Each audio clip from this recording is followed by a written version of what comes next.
Hello everyone and I welcome you all to our channel Regalia. और आज हम लोग स्टार्ट करने वाले हैं अपना प्लांट फिजियोलॉजी का। ठीक है, it's going to be the first lecture of plant physio.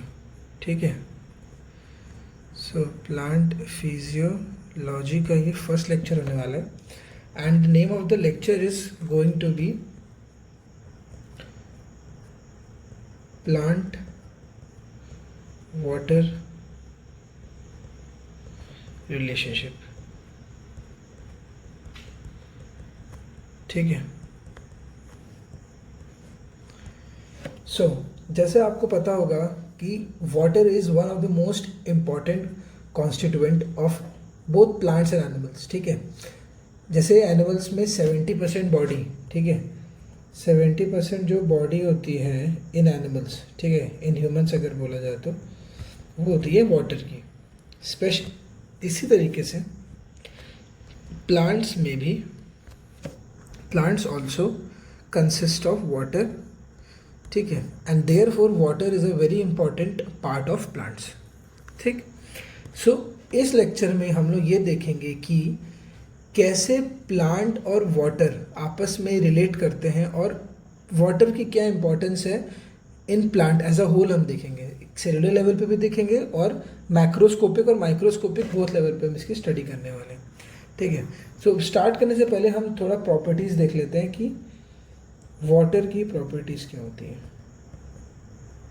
Okay, water की क्या प्रॉपर्टीज़ होती है? तो सबसे पहला प्रॉपर्टी वाटर का होता है अधेशन। ठीक है, अधेशन, अधेशन का मतलब क्या होता है कि जब कोई दो डिफरेंट सर्फेसेस आपस में कांटेक्ट में आते हैं, जैसे कि अगर हम प्लांट्स का केस लेते हैं, वाटर जो होता है वो जब स्टेम में के थ्रू अपटेक होता है, रूट्स के थ्रू अपटेक होके वो स्टेम में ट्रांसफ़र होता है। ठीक है, तो प्लांट, तो वाटर जो है वो क्यों अपटेक किया जा रहा है? क्योंकि जो मान लेते हैं कि मान लेते हैं ये स्टेम है। ठीक है, स्टेम का मटेरियल मान लेते हैं सेल्यूलोज का बना होता है। ठीक है, ये सेल्यूलोज है। ठीक है, और वाटर ऊपर जा रहा है। ठीक है ना, तो ये वाटर का जो कांटेक्ट है सेल्यूलोज से, तो वाटर तो एक डिफरेंट मटेरियल है और सेल्यूलोज भी डिफरेंट मटेरियल है, बट फिर भी वाटर कांटेक्ट में है तभी तो ऊपर चढ़ रहा है ना प्लांट में।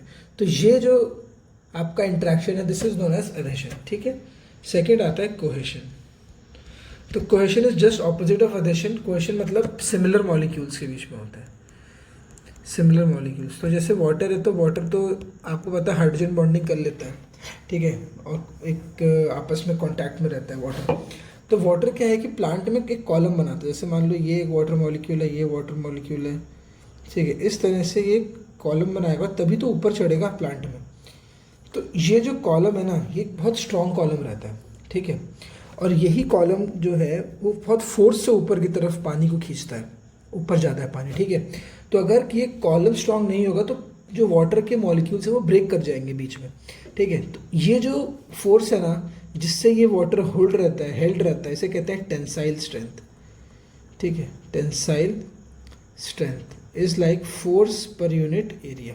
ठीक है, so if the question in the exam comes कि which is the property of water responsible for tensile strength, तो अगर कोहेशन है so you can take that particular answer. ठीक है, तीसरा हाई स्पेसिफिक हीट।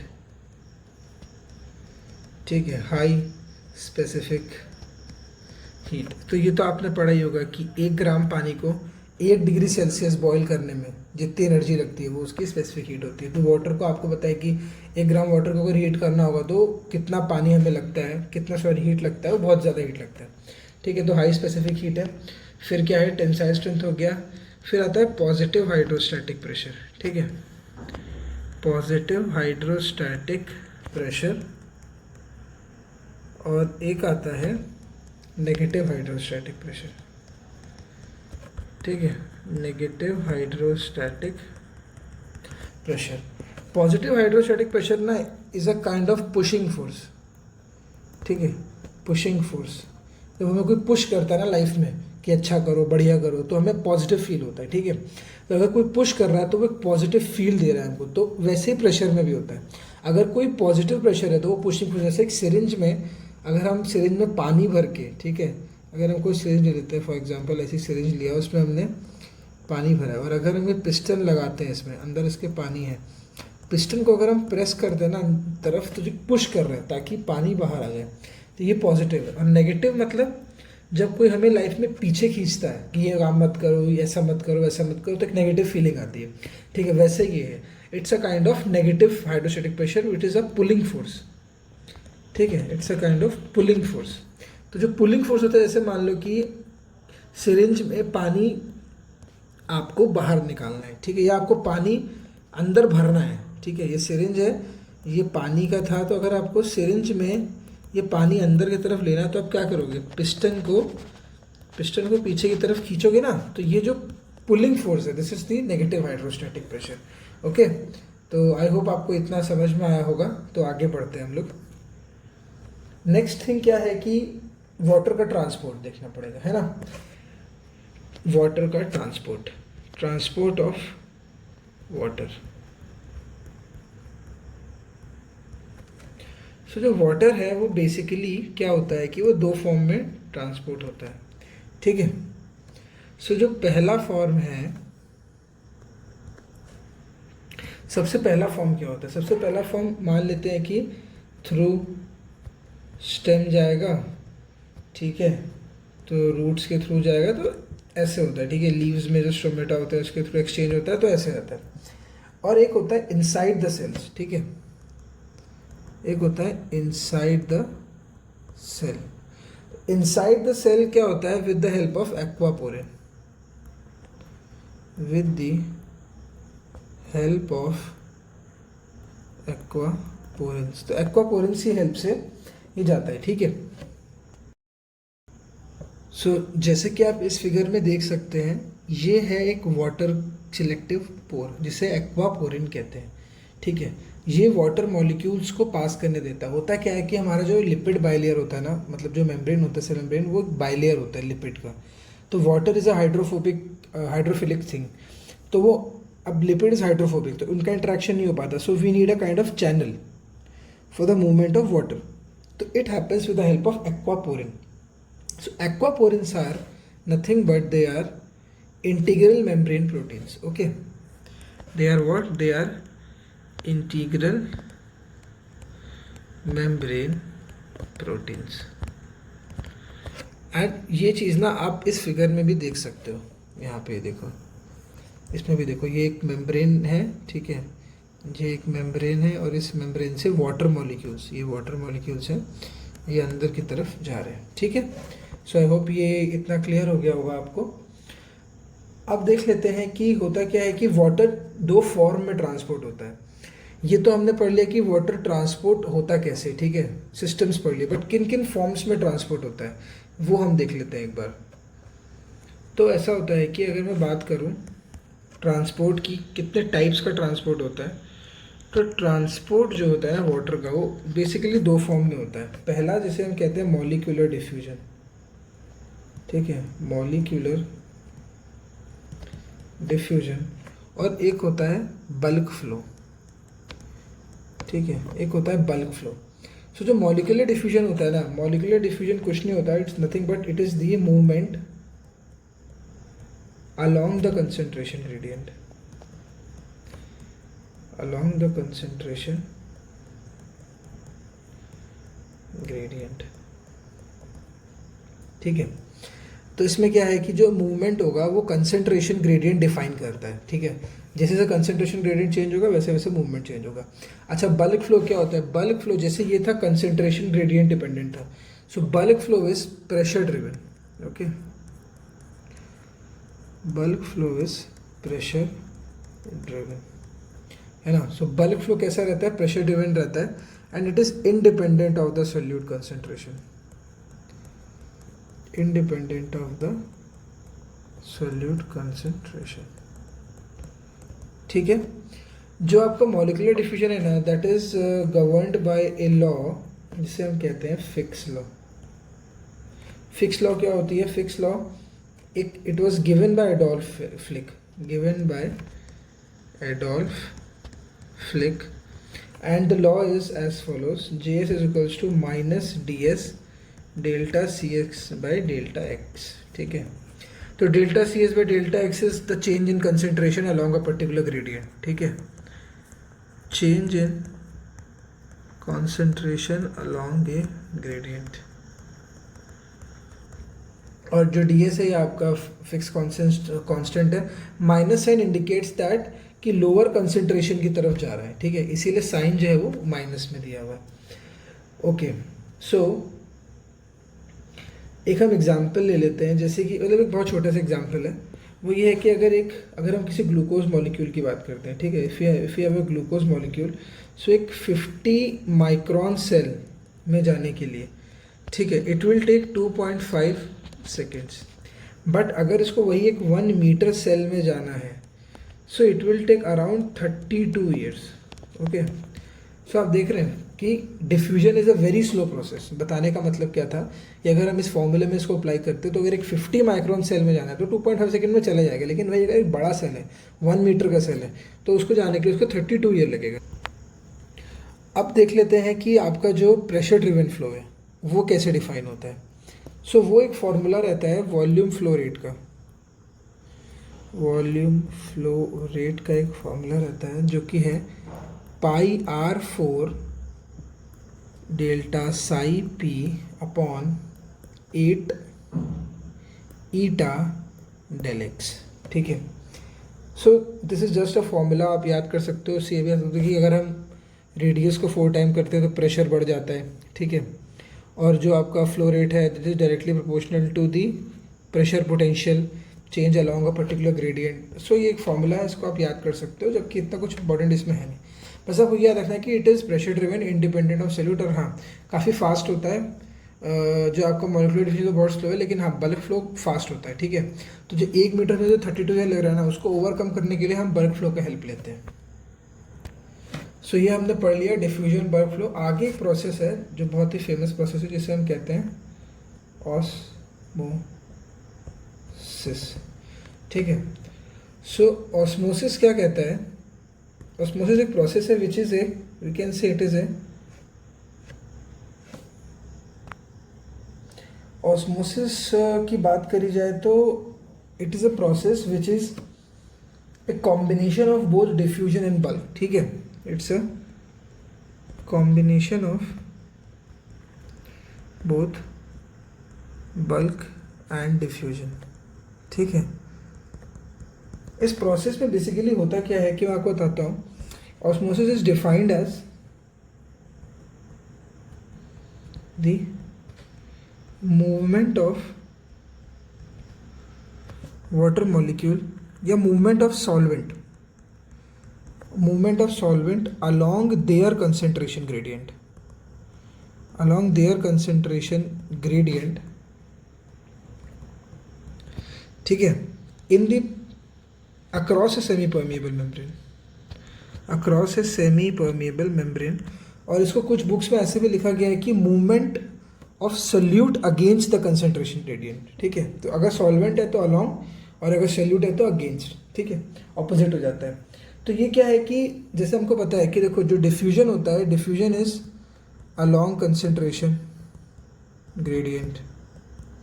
बल्क क्या होता है कि मतलब कंसेंट्रेशन ड्रिवन होता है actually diffusion. Bulk is pressure driven, pressure driven, but osmosis is both pressure driven as well as concentration driven. और वो क्यों है वो समझने के लिए हमको वाटर पोटेंशियल का कॉन्सेप्ट समझना पड़ेगा, ठीक है।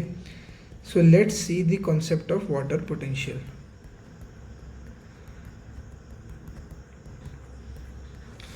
वाटर पोटेंशियल को आप ऐसे एज्यूम कर सकते हो, it is the energy, free energy present inside water molecule, ठीक है। तो वाटर, जैसे मान लो ये वाटर है, इसमें कुछ कुछ मॉलिक्यूल्स होंगे, ठीक है ना, इसमें कुछ कुछ मॉलिक्यूल्स प्रेजेंट होंगे वाटर में। तो ये एक पर्टिकुलर रैंडम मोशन कर रहे होंगे हम, या फिर मूवमेंट कर रहे होंगे किसी भी डायरेक्शन में, बट मूव कर रहे होंगे। तो जो मूवमेंट होगा उसमें कुछ एनर्जी होगी इनकी, ठीक है। तो यही जो एनर्जी है, दिस केमिकल एनर्जी या this free energy, chemical free energy is the water potential, जिसको मतलब बायोलॉजिकल टर्म्स में उसको वाटर पोटेंशियल का नाम दिया जाता है।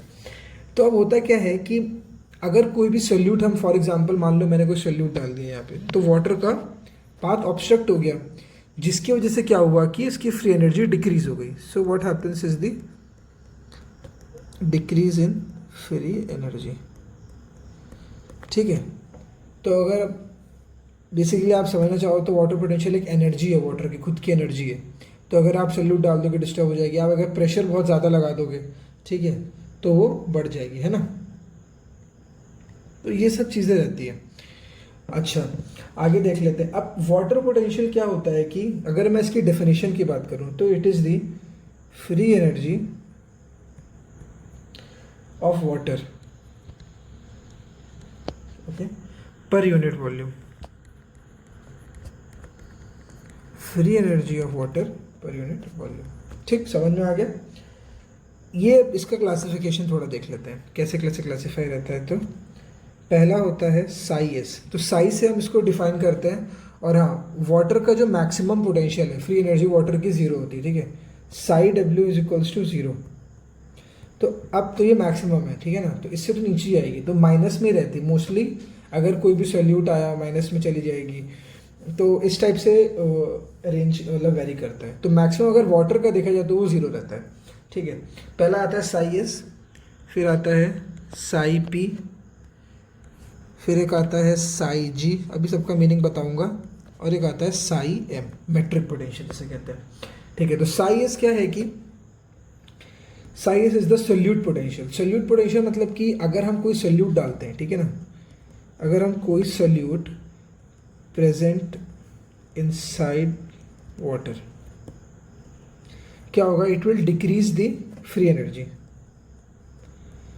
Decrease the free energy.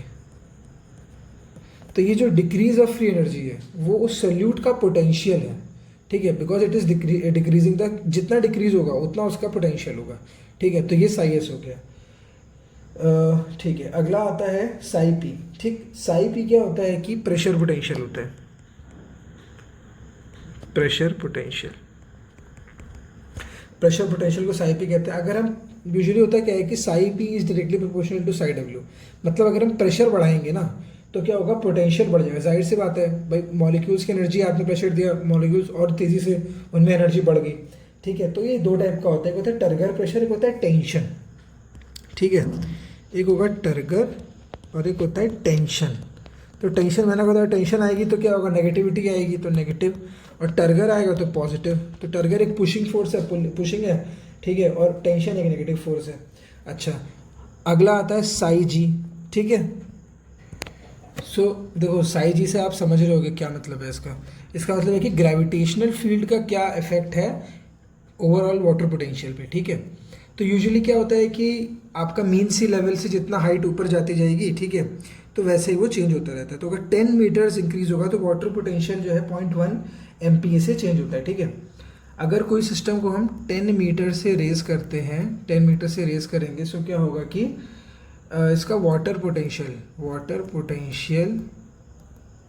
Increases, ठीक है, बाय 0.1 MPa. समझ में आ गया. और साई एम होता है मेट्रिक पोटेंशियल. मेट्रिक पोटेंशियल मतलब कि जो आपका एब्जॉर्ब्ड जब वाटर एब्जॉर्ब होता है ना सेल के अंदर, कई सारे ऐसे आपके प्रोटीन्स मिलेंगे जिसपे वाटर जाके एब्जॉर्ब हो जाएगा, एब्जॉर्ब नहीं एब्जॉर्ब. तो वो जो पोटेंशियल इफेक्ट होता है उसे कहते हैं साई एम, उसे कहते हैं मेट्रिक पोटेंशियल. ठीक है, तो ओवरऑल क्या होता है ना, साई जी और साई डब्ल्यू का इफेक्ट नेग्लिजिबल होता है. This effect is negligible. तो हम लोग ये बोलते हैं इन a system, in a cell, अगर हम एक प्लांट सेल के सिस्टम की बात करें तो जो साई डब्ल्यू होता है, psi W is the combination of psi S plus psi P plus psi G plus psi M. ये होना चाहिए था, लेकिन इन केस ऑफ सेल में ये सब एब्सेंट होता है. ठीक है, नेग्लिजिबल कह लो. तो हम लोग क्या लिखते हैं फाइनल इक्वेशन कि psi W is equals to psi S plus psi P. ठीक है, ये है आपका ओवरऑल जो वाटर पोटेंशियल होता है. इसको हम लोग थोड़ा सा एग्जाम्पल के साथ भी समझ लेते हैं पर. ठीक है, तो आई होप आपको ये फिगर दिख रहा होगा. तो देखो जो प्योर वाटर होता है ना, प्योर वाटर का Sai P zero, Sai S भी ज़ीरो, तो टोटल ज़ीरो हो गया. एक हमने 0.1 M सुक्रोज डाल दिया तो उससे क्या हुआ कि साई एस नेगेटिव में आ गया, तो ओवरऑल वैल्यू नेगेटिव हो गई. फिर हमने क्या किया, फ्लैसिड सेल को ड्रॉप कर दिया सुक्रोज सोल्यूशन में. तो फ्लैसिड सेल में क्या हुआ, साई पी तो ज़ीरो ही होगा उसका. ठीक है, सल्यूट था तभी तो फ्लैसिड हुआ, तो साई एस रहा तो साई डब्ल्यू माइनस में आ गया। हमने उसको जब वाटर में डाल दिया, ये देखो हमने जब उसको वाटर में से डाल दिया तो अब क्या हो गया कि ये स्वेल करना शुरू करेगा। ठीक है, स्वेल करना शुरू करेगा तो क्या होगा कि, ठीक है, तो अगर हम सेल को डाल देते हैं इक्विलिब्रियम में जैसे आएगा, तो इक्विलिब्रियम में क्या होगा कि देखो उसका साई डब्ल्यू जो कि वैल्यू हमको जब हमने इसको डाला, तो अब क्या होगा कि ये थोड़ा टर्गर प्रेशर आ जाएगा इसमें, क्योंकि हमने पानी में डाल दिया, पहले सेल फ्लैसिड था। ठीक है, तो जो आपका एंड ऑस्मोसिस और एक्सोस्मोसिस का भी कॉन्सेप्ट आपको पहले समझा देता हूँ। तो आइए पहले ये देख लेते हैं कि एंड ऑस्मोसिस और एक्सोस्मोसिस क्या होता है। तो एंड ऑस्मोसिस में, अगर एंड ऑस्मोसिस का मतलब क्या होता है कि जब वाटर सेल के अंदर जाता है, ठीक है, जैसे कि मान लो कि सेल है जिसका सोल्यूट बहुत हाई कंसनट्रेशन है, ठीक है, यानी सॉल्वेंट कम होगा और हमने उसको एक ऐसे कंटेनर रखा है जिसमें सॉल्वेंट बहुत ज़्यादा है, तो सॉल्वेंट क्या करेगा कि अंदर जाएगा, मतलब डिफ्यूज़ करेगा ना, ऑस्मोसिस होगा। ठीक है, तो क्या होगा कि सोल्यूट, क्योंकि अंदर सॉल्यूट कंसनट्रेशन ज़्यादा है, सॉल्वेंट का कंसनट्रेशन ज़्यादा है, कम है सॉरी, तो क्या होगा कि सोल्यूट अंदर होने की वजह से उसका ओवरऑल साई डब्ल्यू घट जाएगा और सेल स्वेल कर जाएगा। जबकि अगर हम एक्स ऑस्मोसिस की बात करते हैं तो एक्स ऑस्मोसिस में क्या होता है कि आपका इसमें उल्टा होता है। इसमें क्या होता है कि आपका हाइपरटोनिक कंडीशन में, मतलब जब सोल्यूट सोल्यूशन में ज़्यादा होगा सेल में कम होगा, तो सॉल्वेंट सेल से सोल्यूशन में आ जाएगा तो सेल फ्लैसिड हो जाएगा। ठीक है, तो यहाँ पे सेल फ्लैसिड हो जाएगा, यहाँ पे सेल हो जाता है टर्जिड। ओके, तो ये आपको समझ में आ गया एंड ऑस्मोसिस और एक्सोस्मोसिस का कंसेप्ट। तो ये जो आप कंडीशन देख रहे हैं ना यहाँ पर, इसमें देखिए सेल फ्लैसिड था तो उसका साई भी ज़ीरो था। ठीक है, उसमें कुछ सल्यूट था इसीलिए फ्लैसिड हो गया था, तो साई डब्ल्यू भी ओवरऑल नेगेटिव आ गया। हमने क्या किया कि इसको जब डाला सोल्यूशन में, तो इक्विलिब्रियम कंडीशन पे क्या होगा, इक्विलिब्रियम कंडीशन पे यूजुअली क्या होता है कि आपका साई पी आ गया। साई पी क्या होता है 0.488। ठीक है, फॉर्मूले से। तो डी पार्ट में क्या थे, कंसेंट्रेशन ऑफ सुक्रोज को हमने बढ़ा दिया, तो हमने जब सुक्रोज 0.1 मोलर लिया था सोल्यूशन में, ठीक है, अभी हम 0.3 मोलर ले लेंगे। तो पहले एक सेल था टर्जिड, हमने उसको अंदर डाल दिया। अब क्योंकि हमने 0.3 मोलर ले लिया, तो अब देखिए साई एस अपने आप बढ़ गया। साई एस अपने आप बढ़ने से, ठीक है, क्योंकि सोल्यूशन में सुक्रोज ज़्यादा है तो उसका सोल्यूट का पोटेंशियल बढ़ जाएगा अपने आप ही। और इक्विलिब्रियम में हम थोड़ी देर बाद क्या देखेंगे कि जो उसका साई पी है वो ज़ीरो आ गया। समझ गए, आगे बढ़ते हैं। Pressure applied to the cell, अगर हम प्रेशर डालते हैं सेल में तो क्या होगा, वाटर स्क्वीज कर जाएगा। उसकी वजह से क्या होगा कि इसका साई एस, ठीक है, इसका जो साई एस है वो डबल हो जाएगा, क्योंकि सोल्यूट का पोटेंशियल डबल हो गया ना, वाटर निकल गया। अब वो निकल गया तो क्या होगा, जो इनिशियल स्टेट था, यानी आपका सेल इन इनिशियल स्टेट और सेल इन फाइनल स्टेट।